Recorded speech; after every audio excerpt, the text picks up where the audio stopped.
What is it? What do you see? I don't know, sir. There.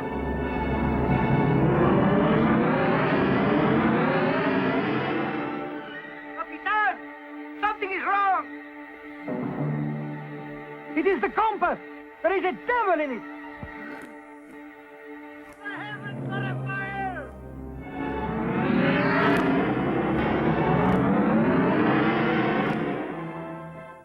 Monstro, Capitan. What manner of world is this new land we venture into?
The Bermuda Triangle. It's here, off the southeastern Atlantic coast of the United States. A triangle formed by Bermuda, Miami, San Juan, Puerto Rico. You are about to see a motion picture that will explore one of the strangest and most dangerous mysteries of our time. It's based on the best-selling book by Charles Berlitz, plus a staggering file of verified incidents, official records, and new evidence never before available. Much of the dialogue is word for word, as taken from flight recorders and the testimony of some of the people who were actually involved. Columbus's experience was just the beginning. For hundreds of years, strange incidents continued to occur in the same area, terrifying the superstitious crews of the ancient ships. Many of the stories were written up in the captain's log, like this one. For almost 2 weeks now, there has been nary a breath of wind, and we have remained becalmed, hopelessly adrift in this damnable Sargasso Sea. We seem clutched by an invisible force, a devil's hand that held us dead in the water. There has not been a hint of a breeze for days, yet there is the sound of wind. Strange lights were sighted on the mid-watch last. Keep off the port bow!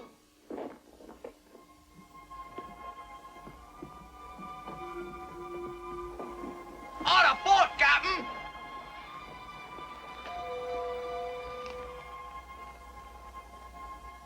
But as she approached, we could discern no movement on deck. Nothing. Looks to be the Westbury Star. But she left Swansea 2 months ahead of us. Incredible. She shows no hands, no manner of life aboard. See if you can raise her. Aye, sir. Fire the signal cannon.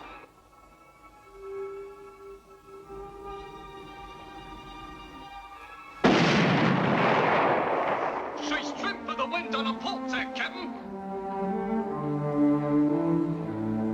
Westbury Star! Westbury Star! If you hear us, please give a sign!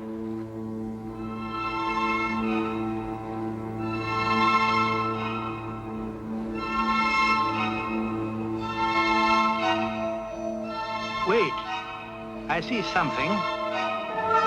Great Scott!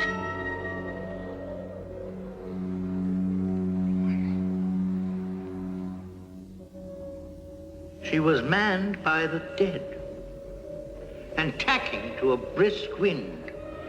But there was no wind, on my oath, no wind at all.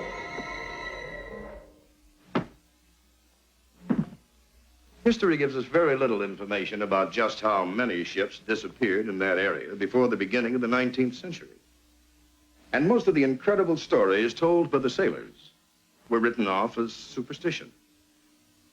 But then, in 1800, with the disappearance of the first American naval vessel, the USS Insurgent, with all 340 crewmen aboard, convinced the authorities to begin keeping records. Within a few days, this ship, the USS Pickering, vanished with a crew of 90. Then in 1824, the USS Wasp disappeared in the same area. More and more ships disappeared without a trace. The USS Grampus, the USS Wildcat, the Mary Celeste. Then in 1881, an incredible incident took place when the American freighter Ellen Austin found a derelict ship west of the Azores. Oh, the Mayfair! This is Captain May of the Ellen Austin. Is there anyone aboard?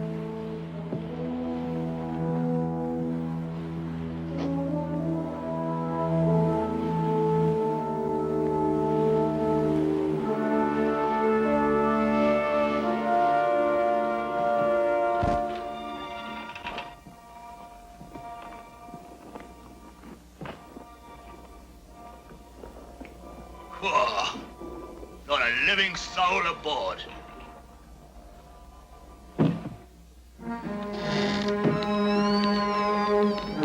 Noah, go on.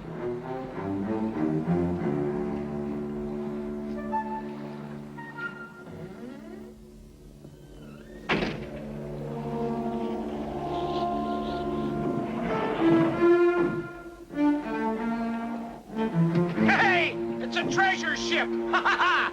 Silver bullion, and raw silk from China! Should show a fine profit. We'll put a prize crew on board. They can sail her back to port with us, huh? Right, all right. Pick up the barber. You go after you check it out there. Hey, grab the money! Grab the money! Ah!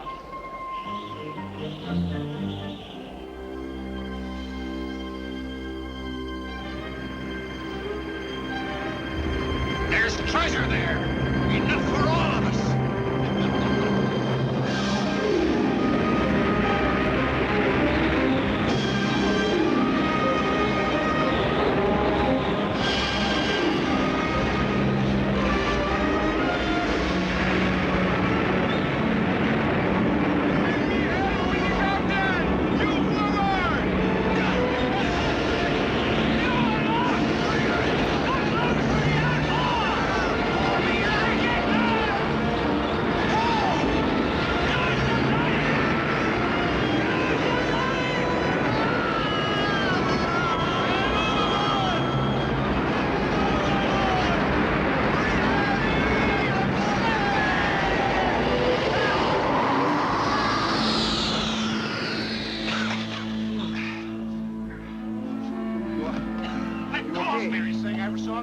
Where's my prize ship? Where's my treasure?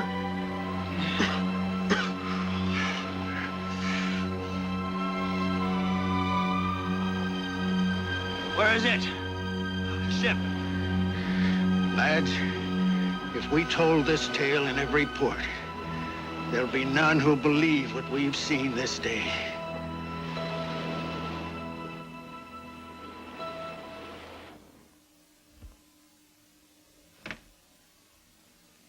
Ships and men continued to vanish in the ancient Sea of Fear. And then with the advent of air travel, planes began to disappear from the sky, just as mysteriously as ships did from the sea. This is the Naval Air Station at Fort Lauderdale, Florida. And it was here, over 30 years ago, that an extraordinary incident took place. An incident that was to give a new name to the old Sea of Fear. From then on, it would be called the Bermuda Triangle. The date was December 5th, 1945.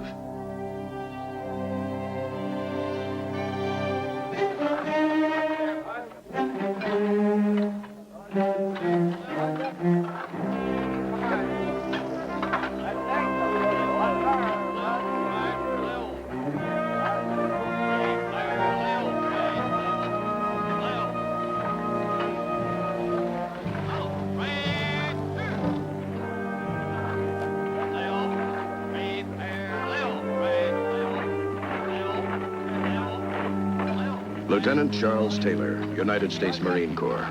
A veteran and much decorated combat pilot.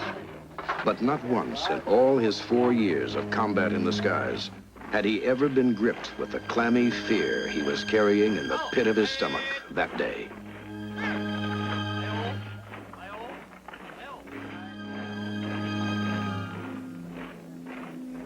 Lieutenant Taylor could not rid himself of the chilling premonition, and neither could another man assigned to Training Flight 19, Corporal Alan Cosnar. Listen, Lieutenant Loconis said he saw the thing himself.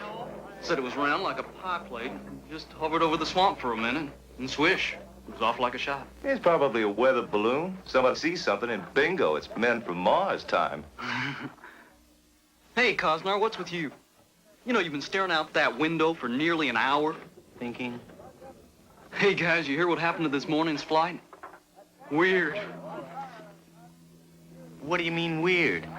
Winds out of nowhere. Gusts up to 180 miles per hour. The other instruments went nuts. Loconis said it really gave Levine the shakes. Well, guys, this is the last time you're gonna see Sergeant Gallivan in this old monkey suit. Yeah, from now on, the only wild blue yonder I want to see is in some chick's eyes. From now on, it is going to be Mr. Gallivan again. Yeah, that's right. You bust out of here tomorrow, don't you? Well, guys, we better shake it. It's getting late. You guys go ahead. I think I'm going to sit this flight out today. Hey, dig him. You know, you've been acting punchy all morning. Now, what's up? Nothing. I just don't feel like flying today, that's all. Yeah, well, I'm sure the flight commander will get all choked up about that. You sure you're okay, Alan? It's not like you to be so quiet. I think I'm starting to smell those discharge papers myself. Guess I'm just starting to lose my air legs is all.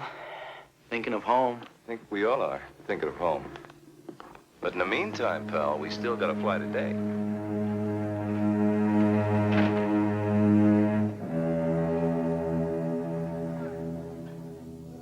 Hey, bossy, your laundry came back. They rejected it.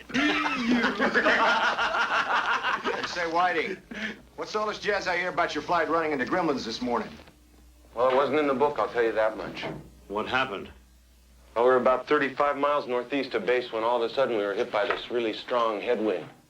Our instruments went haywire. Started spinning like tops. The radio conked out. Anyway, we put down about 40 miles north of base. 2 hours late and about 10 years older. Any reason for it? We don't know. They're still trying to figure it out.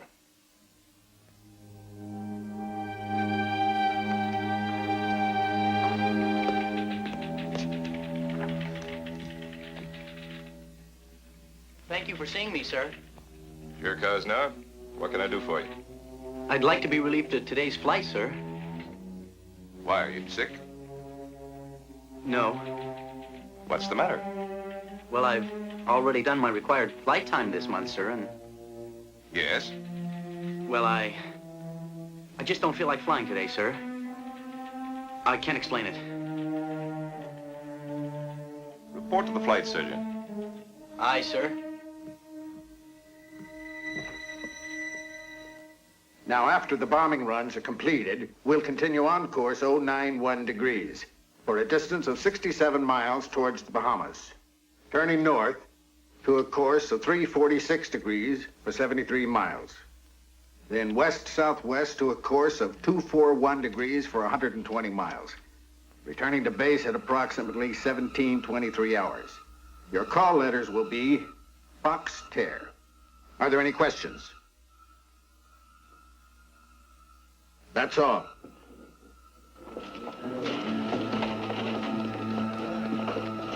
Excuse me, sir.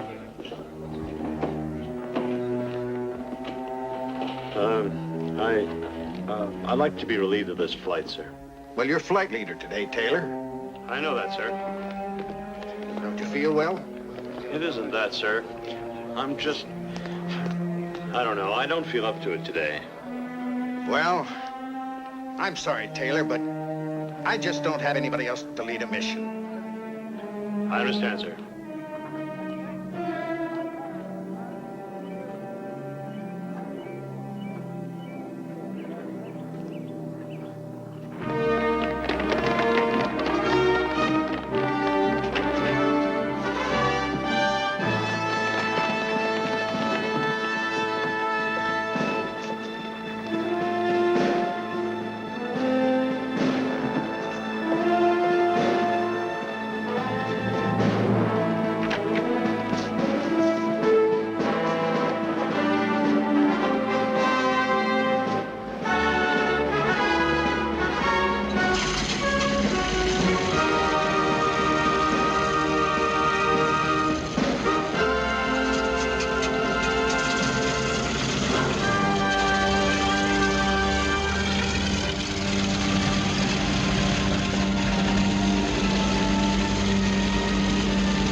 Remember, this is a precision drill.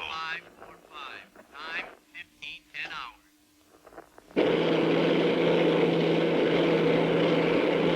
Say again, Red Leader. I'm not reading you. Something's happening to my instruments. This is Foxterra 28 calling Foxterra 36. My instruments have gone crazy. What's your heading? You read me, Powers? Foxterra 28, this is Foxterra 36. Hey, look, my instruments are malfunctioning too.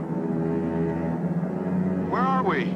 Some 40 miles away, another Navy plane piloted by Lieutenant Robert Cox picked up Flight 19's plane-to-plane communication.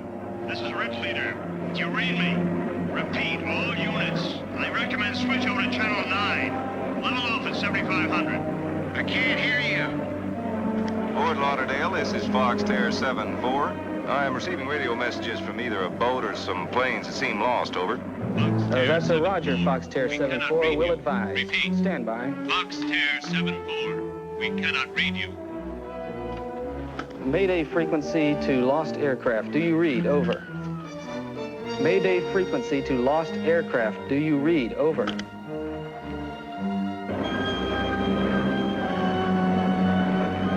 What's happening, Powers? Boat or plane calling Powers. This is Foxterra 74. Please identify yourself so someone can help you. Fort Lauderdale calling Foxterra 28. Do you read? Over. Fort Lauderdale calling Foxterra 28. Do you read? Over. What's going on out there, Scully? Flight 19, sir. It sounds like they're lost. All their instruments are out.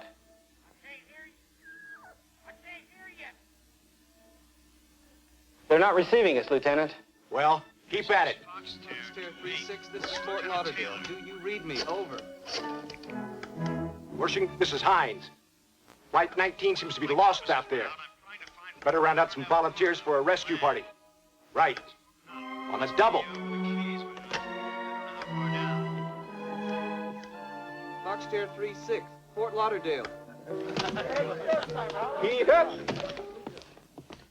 Flight 19's in some kind of trouble and seems to be missing. I need everybody for a search mission. Fall in on the flight line in 10 minutes. Fall out. Osnar? Come here a minute. I thought you were supposed to be on that flight. You told me to see the flight surgeon. He relieved me of duty.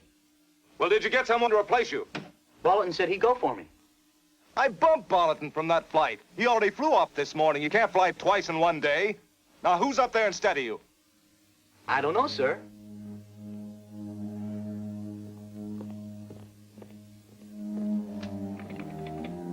This is Lieutenant Wershing. I want a full report of all hands.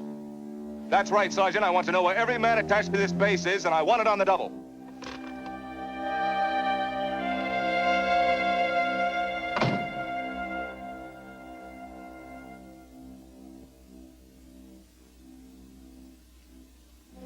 Roger. Search and rescue are standing by to take off, but air-sea forces are out of maneuvers, sir. Tell Air C to get those dumbos up as soon as they touch down. With the same crews if necessary. Yes, sir.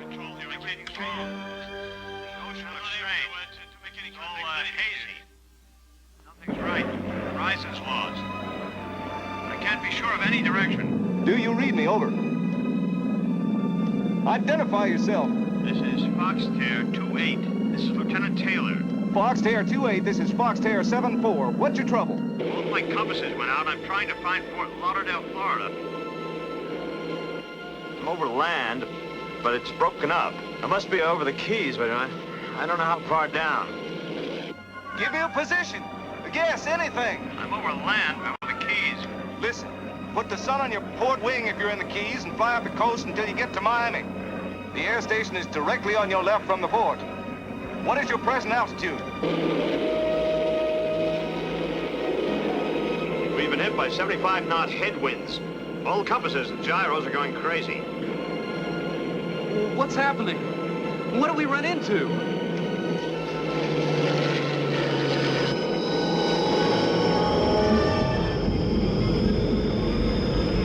Hey, the ocean looks funny.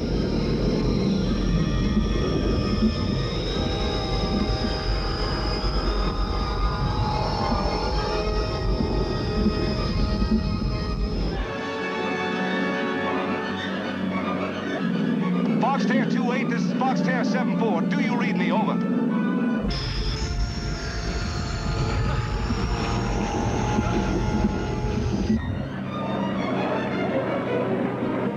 Can you still read me? Over. Can you switch on your FF gear? Negative. What about your ZBX? Do you read? Do you read me? Over. Foxterra 2-8, this is Foxterra 7-4. Do you read me? Over. Lieutenant Cox flew a search pattern until his fuel ran low. He heard intermittent transmissions the whole time from the units of Flight 19, but he was never able to communicate with them. Base stations and ham operators continued to pick up strangely fragmented transmissions from Flight 19 until after sundown. I can't see anything. You guys see no time out of touch with everything here. It's like a... Please. It's like a big, crazy rainbow out here. Always seen it. They're all different kinds of colors. Then, in the darkening hours, the last and most bone-chilling transmission ever heard from Flight 19.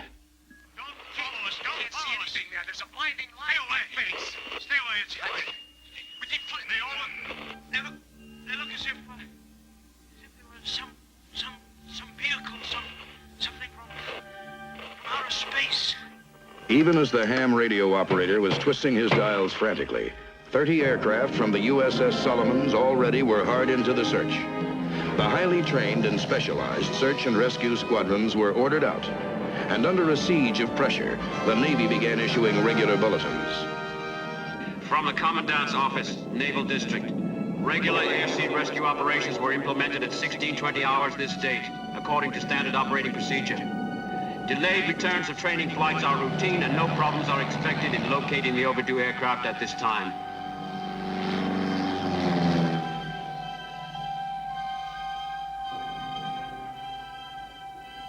The search became more than routine when a giant Martin PBM vanished. Sir, one of those PBMs just went off the scope. Impossible. A big Dumbo just doesn't disappear.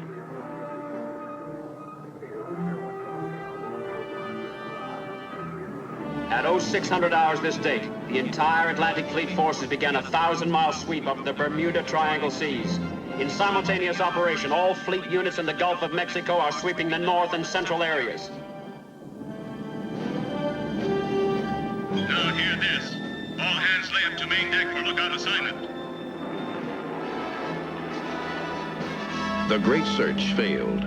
6 aircraft and 27 men vanished without a trace, as though into another world. Shortly after the disappearance of Flight 19, a Naval Board of Inquiry was held. Please. All we know is that the planes evidently got lost because of instrument malfunction. Are you saying that 5 planes and a giant PBM all had the same trouble at the same time? I'm sorry, gentlemen. I can't answer any more of your questions. All I can do is read you the board statement. It is the consensus of the board that this unprecedented peacetime loss seems to be a total mystery. The strangest ever investigated in the annals of naval aviation. A full transcript of the board's findings was never released, and 2 indisputable facts remain. 1, all hands at the Naval Air Station that day were present and accounted for. 2, Corporal Alan Kosnar was not on that flight. For 30-odd years, the question has gone begging. Who took Alan Kosnar's place? Or should we ask, what took Alan Kosnar's place?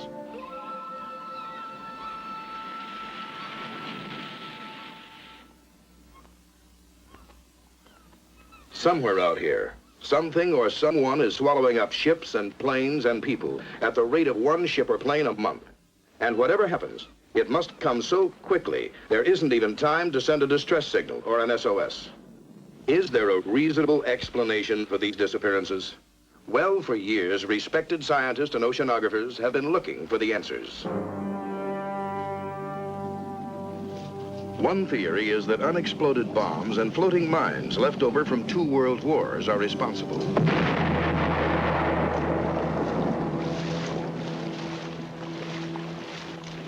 But in the hundreds of mysterious disappearances, no debris has ever been found, not even so much as an oil slick.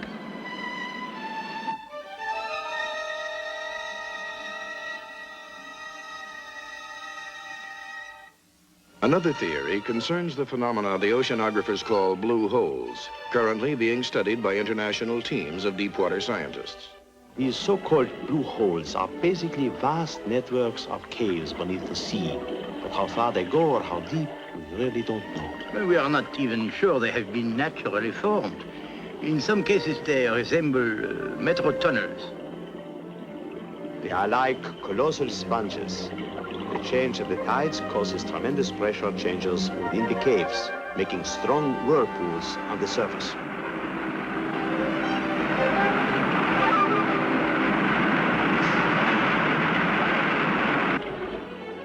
They could easily suck a small boat down. Easily.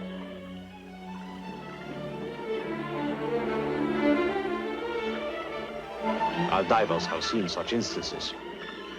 Small craft, yes, but not great ships, and certainly not an aircraft. For that, you must look elsewhere. It is interesting to note how many disappearances the authorities credit to underwater earthquakes. Such upheavals have been known to create immense tidal waves.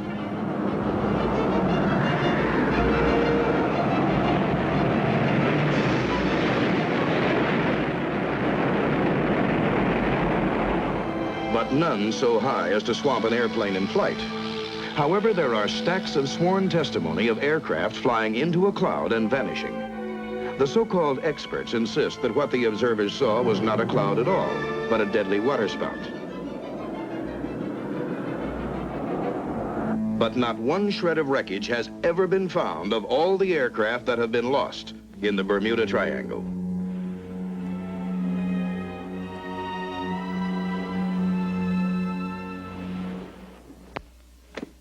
Miraculously, there have been a few people who have lived through mysterious incidents in the Bermuda Triangle and who have come back to relate what happened to them. One such person is Captain Don Henry. We were 3 days out of Puerto Rico, towing a long barge of 2,500 tons. I remember it well.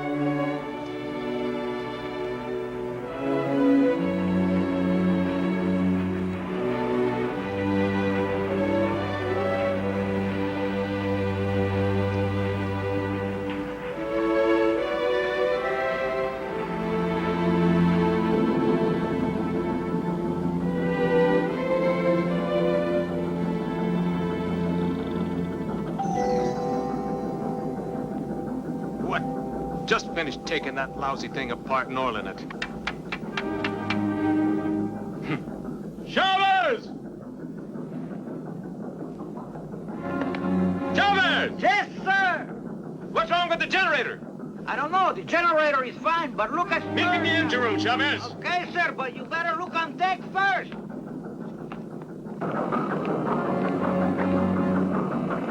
Generator still working? Yes. Sure, Captain. Like I say, it's fine, but listen... Why is there no power? I don't know, but listen, I think you should see something. Look, Chavez, I got no time to be looking. What's going on? No, Will you tell me what's so all-fired important out here? Well, look! Yeah, that is kind of strange. How do you figure that out? Clouds sitting right smack on top of the barge. I don't know, but I don't think I like it. I've seen some strange things out here. Hard to swallow things. Yes. Like the lousy sandwiches you make. Oh.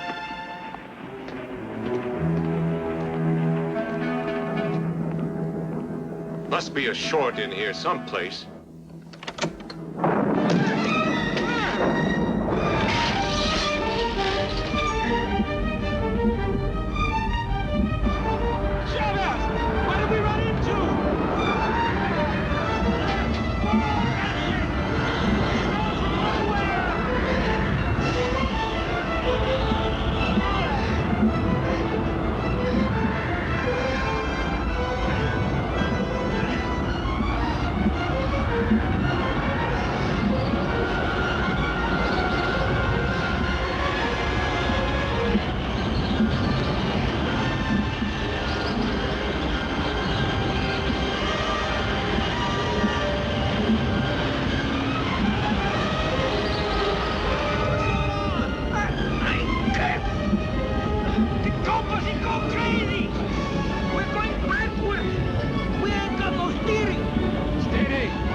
Captain. One, take the wheel. The barge! She bust loose! Then what? Hold it up the tow line. Oh, it's pretty cold. It's freezing.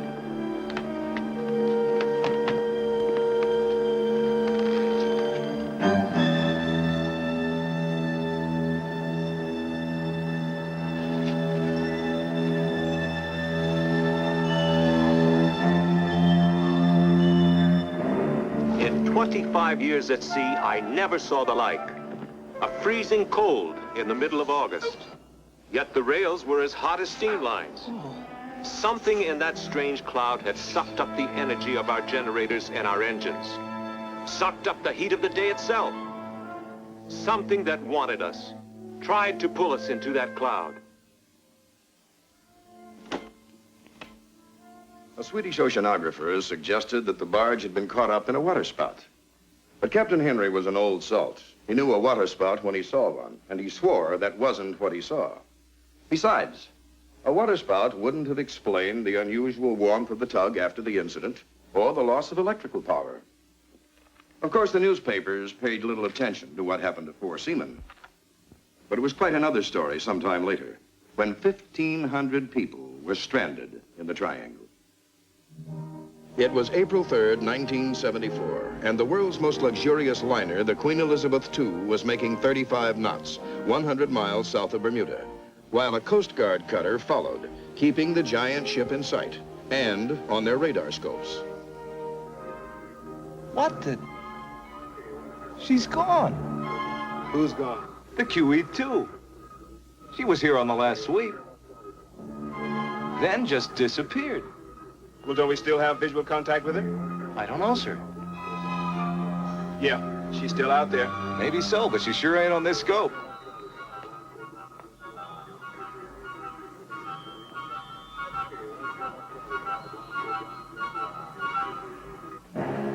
Ladies and gentlemen, this is your captain speaking. May I please have your attention? Please accept our apologies. We are experiencing a minor technical difficulty.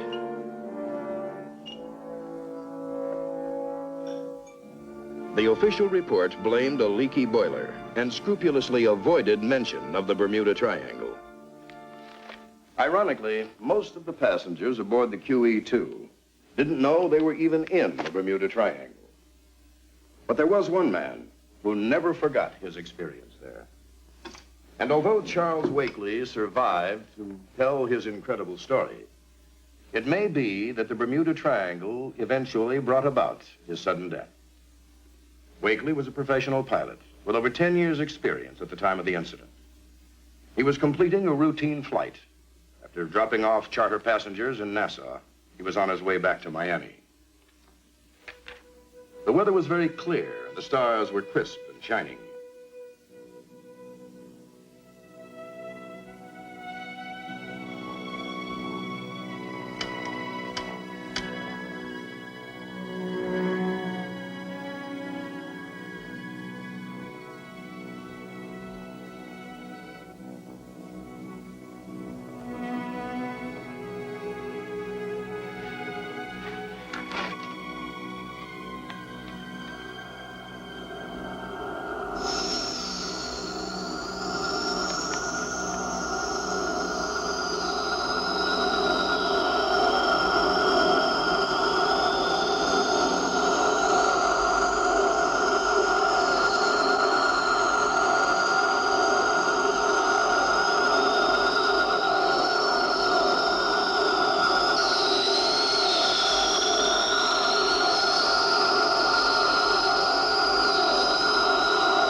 From that moment, Charles Wakely was determined to explore the mysteries of the Bermuda Triangle.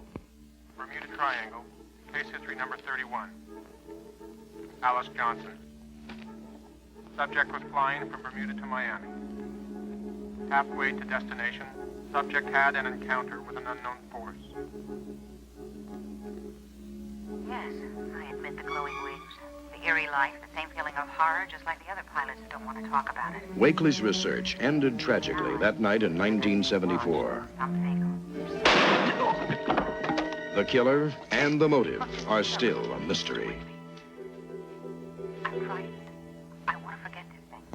I want to go on living. Just what is out here? Is it some unseen force in the air? Or on the surface of the water? Or maybe lurking below? Some anomalies are known to exist out here. For instance, most seamen and pilots are aware of two navigational quirks in the Bermuda Triangle. One is called dead spots, which causes radios to go out.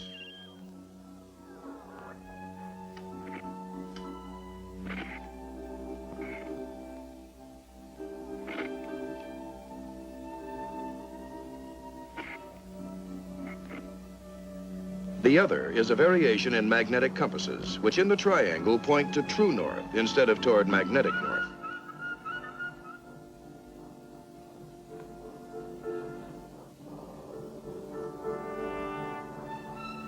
And there is another mystery of the Bermuda Triangle that no one can deny, because you can see it, touch it. It's right out here, just off the Bahamas. The luminous glowing of the mysterious white waters. Columbus was the first to see it when he entered the New World. And it's the last view of Earth when the astronauts rocket through space toward the moon. The phenomenon still baffles modern science. But the Greek philosopher Plato may have had the answer, along with the ancient Egyptians and the world-renowned psychic Edgar Cayce. They were all agreed the fabled continent of Atlantis sank into the sea in this area some 12,000 years ago. Thousands of people around the world have followed the startling revelations of Edgar Cayce, who predicted many years before they happened certain earthquakes, the assassination of U.S. presidents, even the highly sophisticated developments like the powerful laser.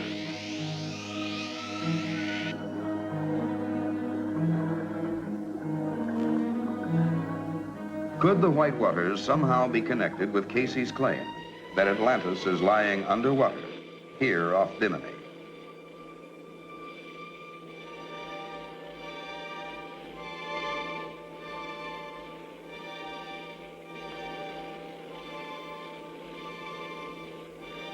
This sonar scan shows a large mass on the sea bottom, which plainly outlines something shaped like an immense pyramid. The height is estimated at 420 feet, with a base of 540 feet, very close to the dimensions of the Great Pyramid of Egypt.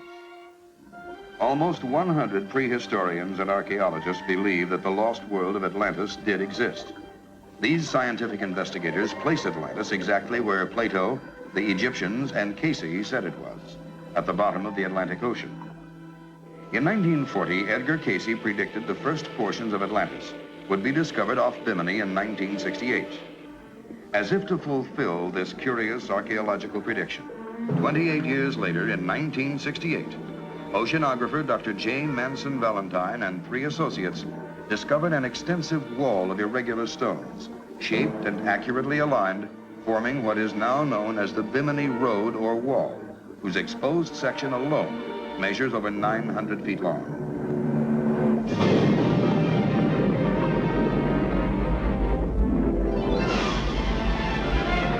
Our own history records the cataclysmic destruction of whole civilizations, like Pompeii, buried by the eruption of Mount Vesuvius before the birth of Christ. Some experts seriously believe that an advanced culture like Atlantis could have existed 12,000 years ago, and its wealth of knowledge was buried with it in a sudden calamity. In 1933, Edgar Cayce described ruins that lay beyond the waters of Bimini, where an immense energy of the stars was concentrated, stored in a powerful crystal.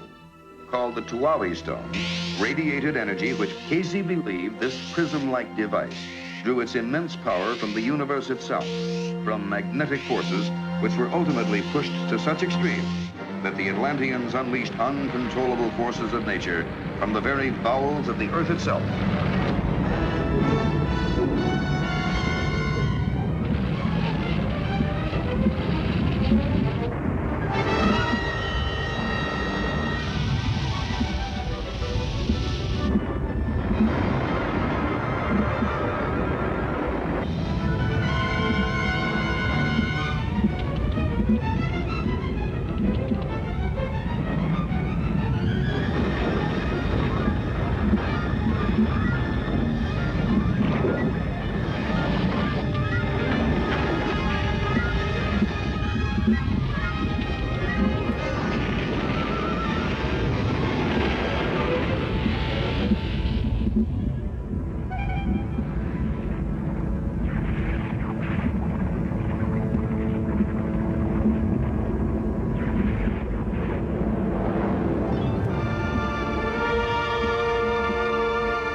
Were Plato and Edgar Casey correct?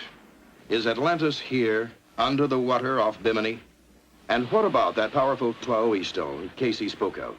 That magnetic force crystal that harnessed the awesome power of the stars? Could it still be down there somewhere, below the waters off Bimini, perhaps still active?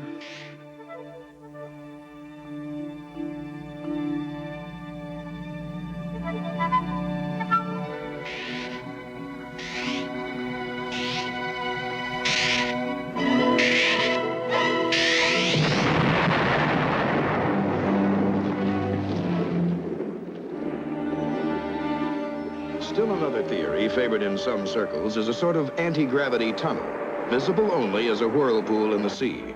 An inverse magnetic field capable of altering the molecular structure of any physical property entering it.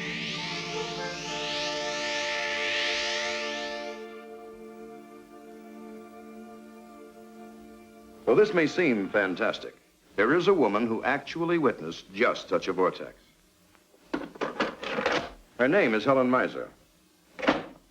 The date, August 25th, 1971.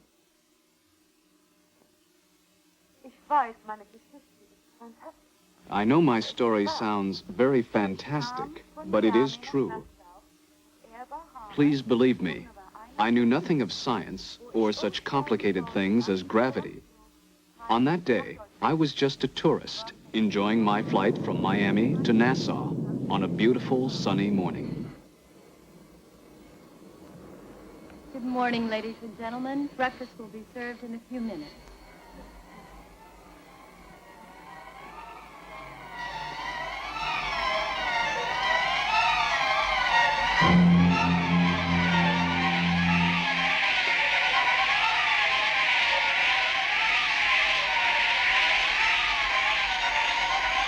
Everything all right?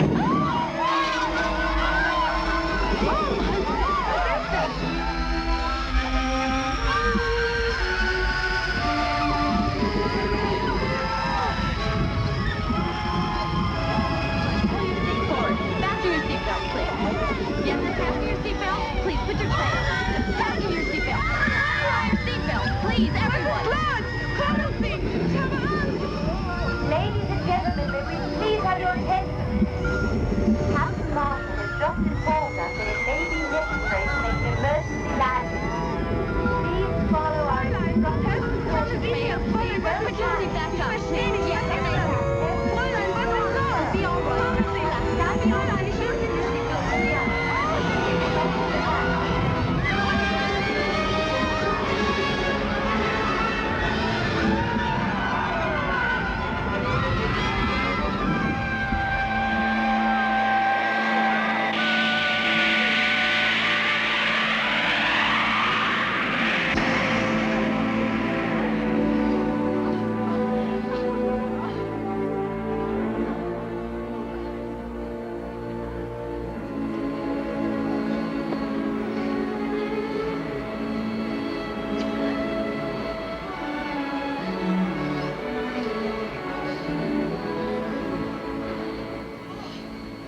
If someone had told me that such things could have happened in the Bermuda Triangle, I would never have believed them. But now I know that anything is possible.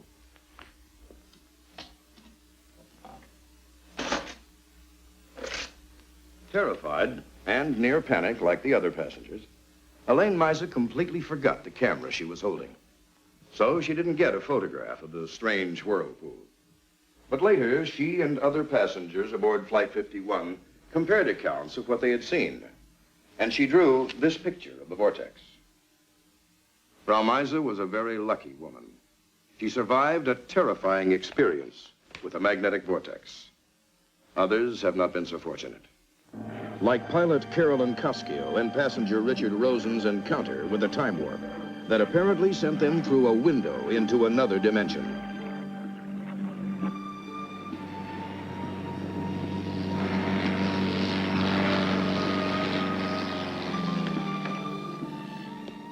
This is Grand Turk. Do you read me, Cessna? Cessna, this is Grand Turk calling. Do you read me? Does that look like Grand Turk down there? Yes, deserted. Deserted? Are they crazy? The island's shaped like Grand Turk. There's nothing on it. I can hear them, but they can't hear me. Something must be wrong with their radio. Not just our radio. It must be blind. It's clear as a bell out there. No landing strip, no building, no people. It's sure not Grand Turk, Carolyn. What is wrong with that crazy man? He is right over us. This is Grand Turk calling, Cessna. You're right over us. Honey, there's no way out. Out of what? What's she talking about? They gone. Gone?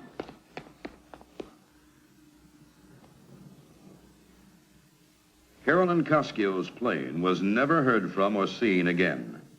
This is the view over Grand Turk Island. Why couldn't Miss Koskio or her passengers see the buildings and landing strips below? Some physicists have suggested that the plane might have entered some dimensional window, a space window, if you will, which caused an inversion of time and space, thrusting her plane into an early period of time, where they saw the island in the past, before the landing strip and buildings even existed. Sounds fantastic, doesn't it, this traveling in time? But the experts insist that it's theoretically possible. And eyewitness accounts of ships and planes suddenly appearing and then quickly disappearing have been coming out of the triangle for years. In 1881, a very special naval cadet of the British Royal Navy aboard the HMS Inconstant reported seeing the Flying Dutchman suddenly appear in a strange phosphorescent light, only to disappear moments later.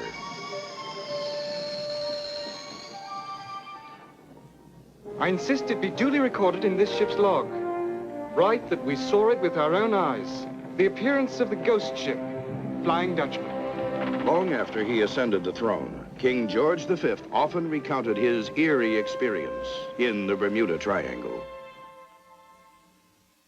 Could there be a place out there where ships and planes disappear into another dimension and then reappear in a different period of time? Unfortunately, most incidents of this nature are not reported. They're covered up to avoid embarrassing questions. Questions that have as yet no easy answers. Like the incident involving a mysterious time lapse that occurred at Miami Airport just a few years ago. A super jetliner had just entered into the Miami traffic pattern. We should be on our final approach in 15 minutes, right on schedule. 403, you're cleared for approach. Give us a time check, will you, Miami? In 5 seconds, it will be exactly 0008. Right on the button. It was a clear and beautiful night in the Triangle, and Miami Control Center was routinely tracking the flight's approach.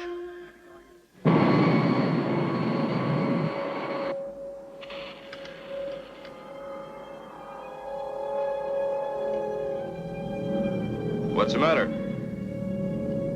Where'd that weird haze come from? Yeah. I never saw anything like that before at this altitude.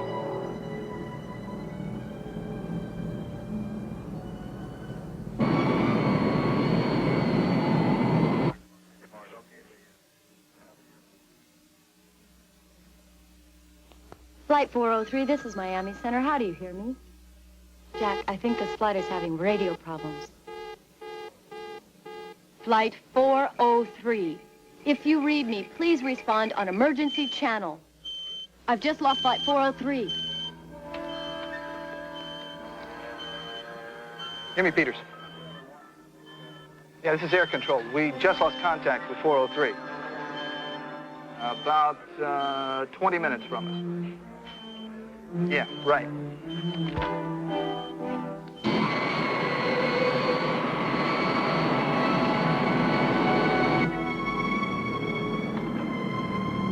How come we can't see Miami yet? Don't rush us. What time is it? I think my watch is broken. 12:12. That's what I have. But that's impossible. It can't be just 3 minutes since I was here. I went all the way aft, served 3 drinks, helped a little old lady back to her seat from the John, got some aspirin for one passenger and a cup of coffee for another. Now, I couldn't have done all that in just 3 minutes.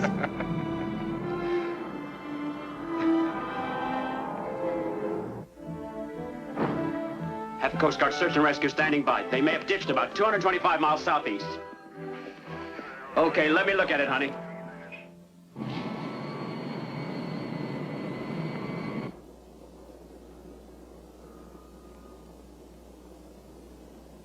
Looks like we're flying out of that weird haze.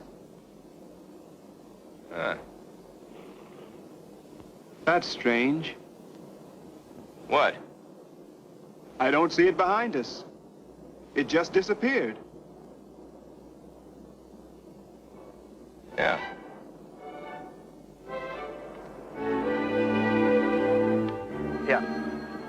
Yeah.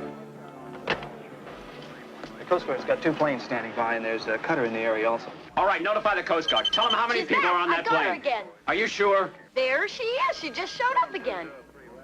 What's happening up there? Listen, do you run a check on all this equipment? Yeah, that's SOP. There's no malfunction here. That doesn't make sense.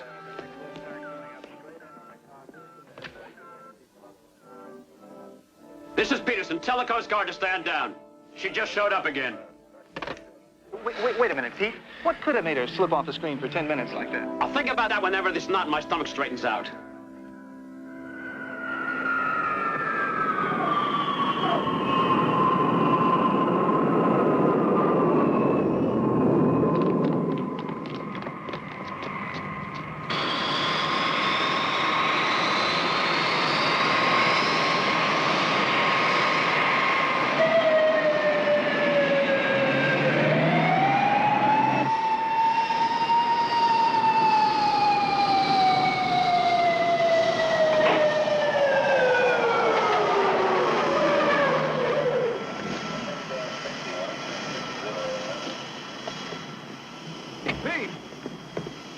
What's the emergency? We didn't report any problems. What went wrong up there? What are you talking about? You must have dived low or something. Got below radar. What caused it? I don't know what you mean. We're exactly on schedule for the second. You're 10 minutes late, but that's beside the point. It's 12:36. We touched down about 5 minutes ago. It's 12:46. Your watch is 10 minutes slow. I've got just about 12:36, too. No, I tell you it's 12:46. Leslie, what time have you got? It's close to 12:37. Pete, we made a time check with Miami not half an hour ago, and all our watches were right. Including the ship's clock. Hold on a second. Pardon me. Excuse me, please. Excuse us.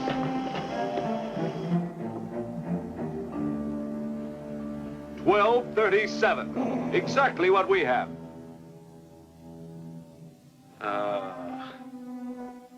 Hey, Peterson. All our watches couldn't have lost 10 minutes. That's crazy. Pete, what's this all about? I wish I knew. But at 12:10, you went off the scopes. You didn't show up again until 12:20. For 10 minutes. Well, you just didn't exist.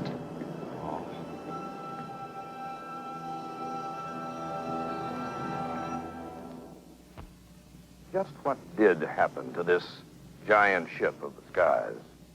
It seems highly unlikely that all the crew's watches and the ship's clock would have been precisely 10 minutes slow. But could Flight 403 have passed through the tip of that dimensional window, disappearing then reappearing 10 minutes later, stopping the passage of time on board the plane, holding it suspended somewhere in the fourth dimension? Is it possible?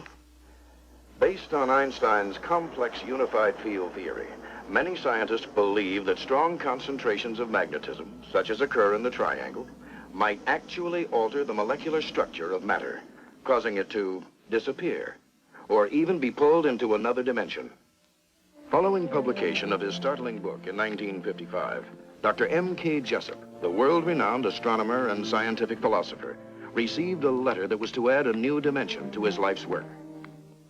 Dr. Jessup's book had called upon his colleagues in the scientific community for a reappraisal of Einstein's disturbing unified field theory. But he was totally unprepared for the letter.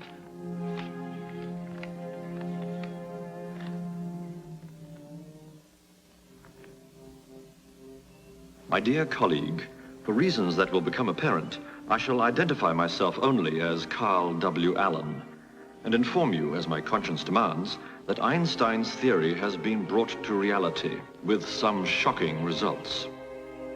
The Philadelphia experiment was the code name for secret tests conducted by the Navy in October of 1943 aboard the USS Eldridge, a destroyer that had been specially fitted with unique electrical and electronic equipment. For all intents and purposes, the tests were for camouflage development. Based upon the Einstein calculations, the Navy had 4 huge generators especially designed and built. These were to produce massive flux fields, which, when counterposed, would create an envelope of sorts about the test ship, a magnetic smoke screen, if you will. We've installed 4 generators on the destroyer. 1 on the flying bridge, 1 amidships, and 2 aft. When we begin this experiment, the varying potentials of the generators should alter the structure of the atmosphere around the ship, resulting in a color combining with the sea. You mean to make the destroyer invisible? Not strictly, sir. The ship will be hiding under a traveling magnetic canopy of sorts. We're ready, sir. Good. Please be seated, sir. Proceed with the countdown. Now hear this! Now hear this! All stations stand by for ready report. Station 4, all systems. Station 6, after bank loops closed and reading. Shunt power to start. We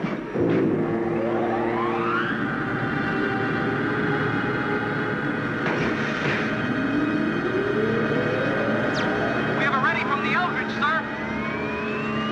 Lock monitor. We have a command. Coming up on the mark and counting. 10, 9, 8, 7, 6, 5, 4, 3, 2, 1, mark!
Minutes after the test was completed and the equipment shut down, the Eldridge vanished again, for no reason. Hey, it's coming back. The Eldridge reappeared just as suddenly a few minutes later. The immediate after effects produced retching sickness and considerable painful symptoms among the men. Horrid. But what happened later was far worse. The test was an unqualified success for the equipment, Jessup, but an utter failure for the crew that had been exposed to something far worse than nuclear radiation. Only the lucky ones went mad. I saw him there. Don't tell me he wasn't there. Don't tell me he wasn't there. I saw him. He was right next to me, and I looked over at him. He was gone. He wasn't there anymore. He was not anymore.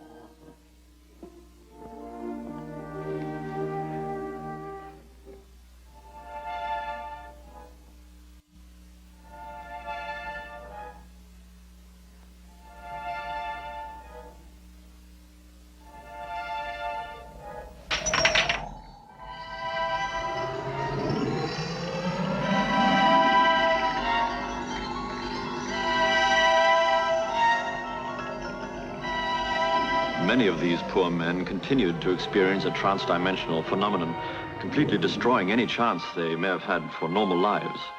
They've become freaks, Jessup, freaks that were quickly and carefully snatched into seclusion.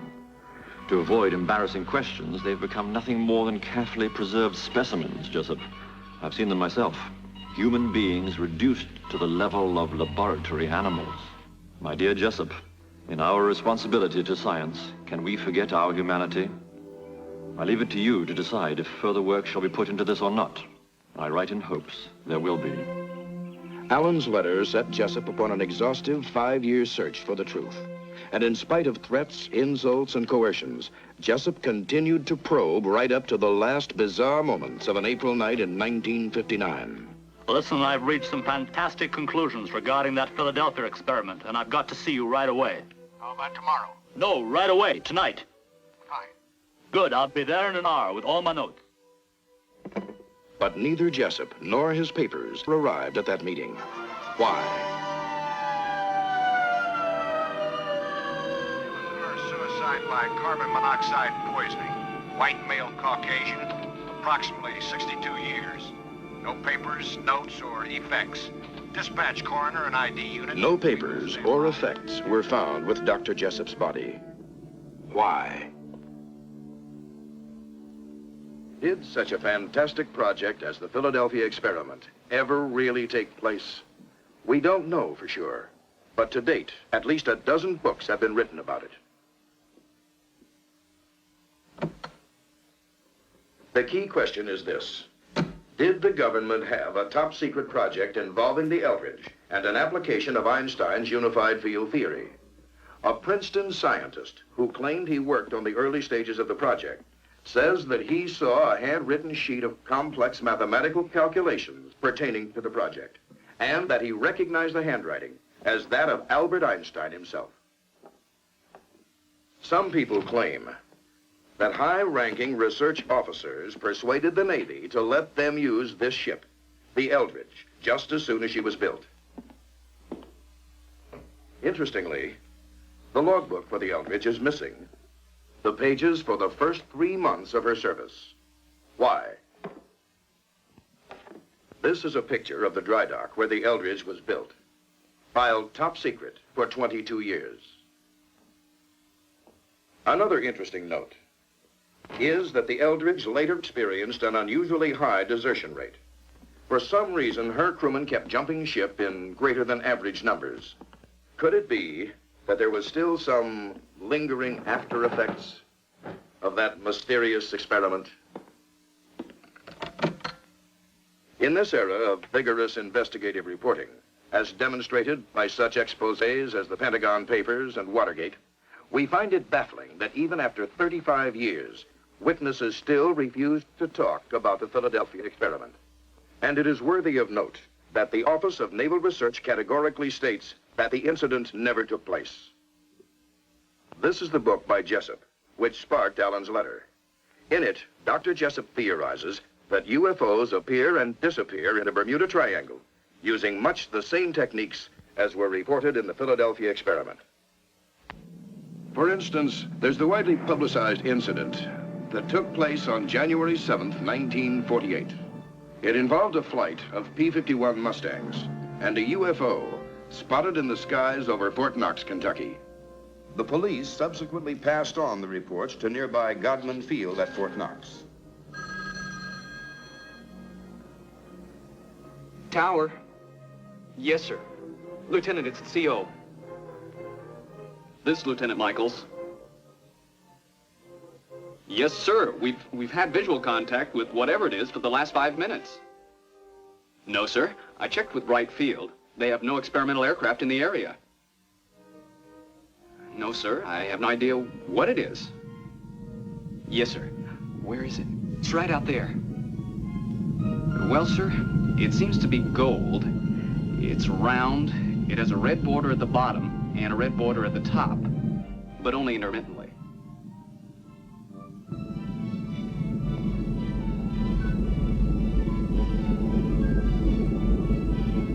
What seems to be the problem, Lieutenant? Beats me, Colonel. I've never seen anything like that in my life.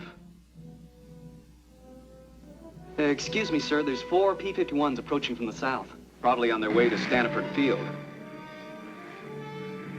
We'll contact the flight leader. Tell him to take a look at it. Yes, sir. This is Godman Tower to flight leader of flight approaching field. Come in, please. Over. This is Captain Mantell, flight leader of Flight 451 to Godman Tower. Over. Captain Mantell. How do you read me? Over. I read you loud and clear, Godman Tower. Over. Captain Mantell, request you change to radio frequency. The flight leader was Captain Thomas Mantell, a veteran World War II fighter pilot, one who'd survived many missions over enemy territory. 1991. Roger, over. Flight leader Mantell, there's an unidentified aircraft in your area. Approximate heading 210 degrees. Request you investigate. Over. This is flight leader Mantell to Godman. Will do. Changing course to 210. Roger. Godman Tower, this is Lieutenant Campbell. I'm reading low fuel. Request permission to stand down. Over. Godman, this is Johnson 451. Ditto that request. Over. Roger. Permission granted.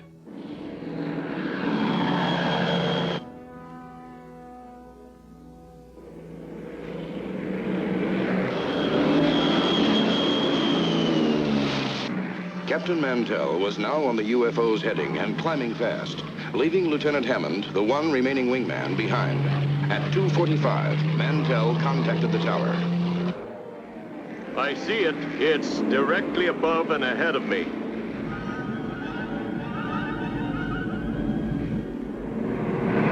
Ever see anything like this before, Hammond? Hammond Mantell, not in my experience, Captain. Throttle back, sir. I'm losing you. Godman, this is Mantell. I have the bogey fixed now. I'm closing in on it. Tower to Mantell. Can you describe it? Mantell to tower.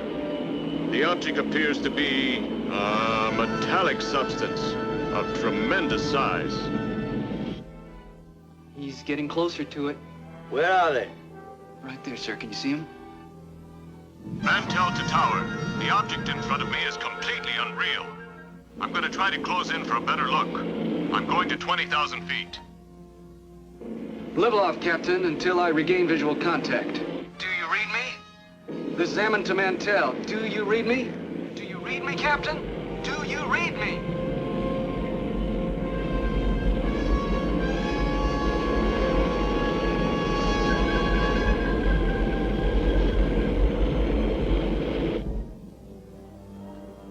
Tower to Mantell. Do you read? Over. Tower to Mantell. Come in, please. Over.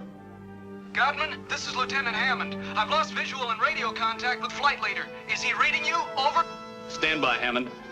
I can't see him anymore either. And that thing, it's gone into the clouds. This is Godman Tower to flight leader Mantell. Do you read? Over.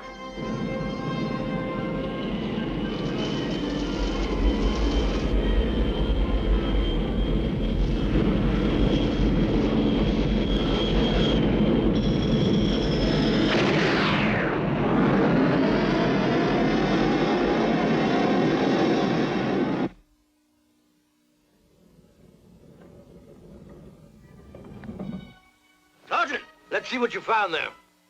Here you are, sir. A thorough review was made of the many eyewitness accounts, which all agreed. Mantell's plane exploded at 3:15 p.m. But when the pilot's watch was found, it had stopped at 3:10, 5 minutes before the explosion. In aircraft disasters, the wreckage always includes large structural pieces and intact parts. But the largest fragment of Mantell's plane was no bigger than a tin can lid, punctured with hundreds of tiny holes no earthly force could have produced. Authorities admitted they had never seen such strange salvage parts before, and they were unable to explain the unusual holes in the remnants of Mantell's plane. Could a magnetic storm created by a UFO have caused such damage? Is there something or someone out there in the void of space? Let's consider the possibilities. To an astronomer like myself, the idea of intelligent life being confined to our tiny little planet Earth is ridiculous. Why, in our own small galaxy alone, there are more than 10 billion star systems. By the laws of mathematical probability, there must be 40 to 50 million planets, like our own, each with their intelligent life forms. Perhaps even now they are attempting to contact us. Perhaps it was an emissary from one of these other worlds who attempted to make contact with our first men in space, the astronauts. The men who fly in these giant spaceships are highly skilled professionals. They have been trained to deal with almost any situation that might occur. When they spotted bogies or unidentified craft, they reported precisely what they saw.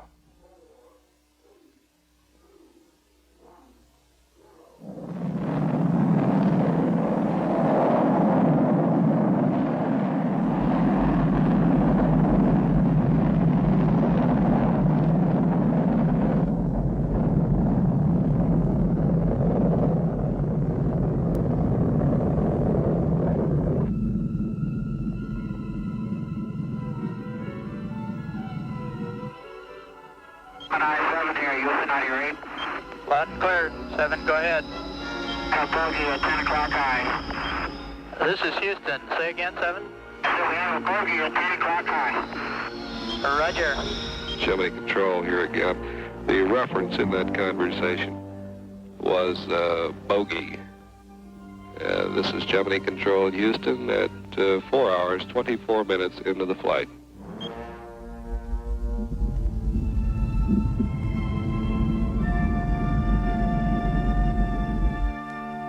Some experts have theorized that what the astronauts actually saw was the sun reflecting off their booster rocket, which they had jettisoned earlier. But the astronauts, remember, are professionals. They would surely have recognized any piece of their own equipment. Records of UFOs, as well as some probable encounters, appear not only in the Bible, but in the written and oral histories of every culture in the family of man.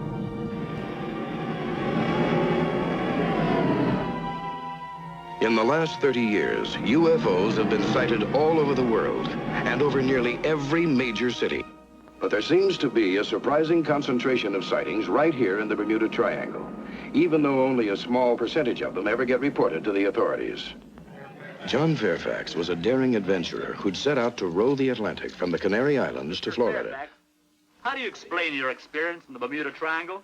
Well, as I've said, ladies and gentlemen, I can only relate what happened. I can't explain it at all. This all occurred around about the evening of May the 5th, towards the end of my trip.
Was it just John Fairfax's imagination? Maybe. But how do you explain another man who had the exact same experience in the Triangle? It was just a month or so later when John Carpenter was guiding his charter boat on a run from Bimini.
Was reported in Richard Weiner's book, The Devil's Triangle.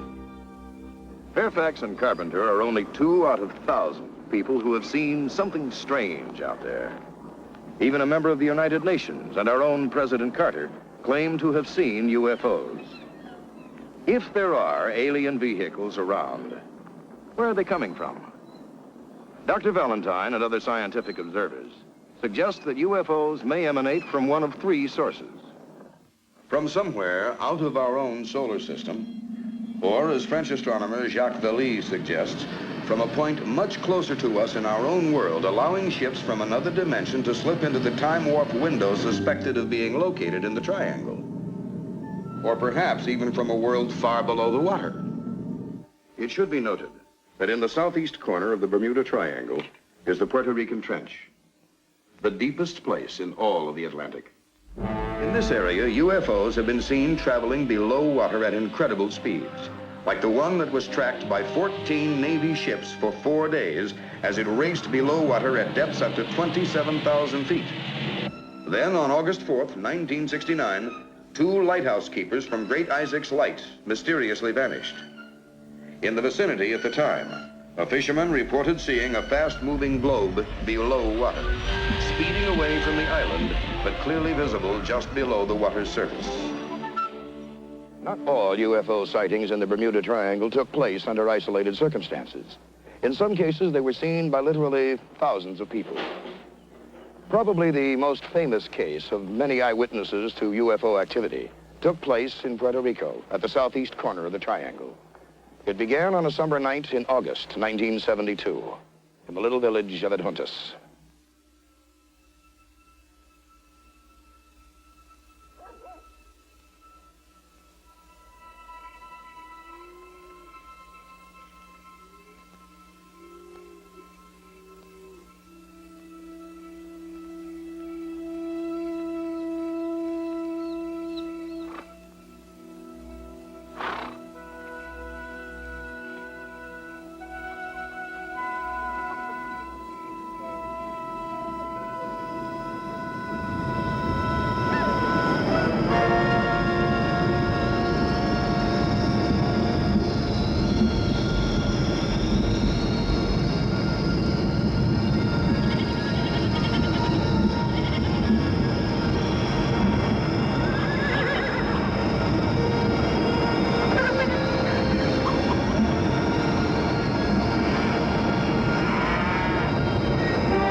sí, está poniendo chévere. No cambies de estación. Aquí viene la salsa para que se gocen y para saludar a María y a Nilda. Gózate con la salsa. Ahora sí.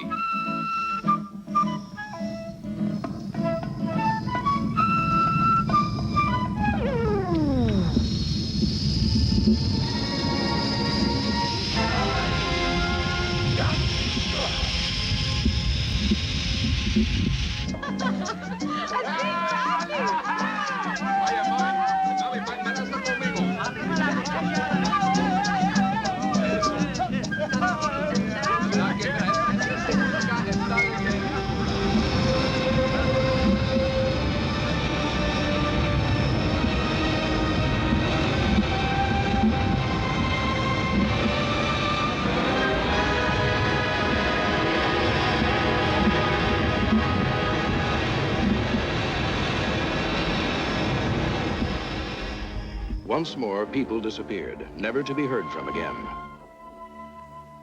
Then, just as suddenly as it had begun, the UFO sightings stopped. By the end of October, only a trickle were reported. The island of Puerto Rico was returned to normal. It all happened. It was real. Perhaps some of you don't believe the stories told by individuals, like John Carpenter or John Fairfax. But can you disregard what thousands saw? What was reported by the news media of Puerto Rico? Just what were those strange lights that thousands of people saw in the sky? No one seems to know. Or if they know, they won't tell us. Scientists and authorities all seem to differ on just what is going on in the Bermuda Triangle. But there is one cold, hard fact to which they must all agree. A shocking number of ships and planes and lives have mysteriously disappeared in this area, and they continue to disappear. Whatever our differences as nations, we are all one family of man, and this planet Earth is our home. We can all unite to solve the mysteries of the Bermuda Triangle. Has some highly intelligent aquatic race found its way up from the depths of the ocean? Is the triangle a base of sorts for aliens from outer space? Is lost Atlantis below these waters? And just who or what is collecting human specimens? Blue energy, time warps, or a window into another dimension? Together, the nations of the world must find the answers before it's too late. Our very survival may well depend on knowing what is going on here in the Bermuda Triangle.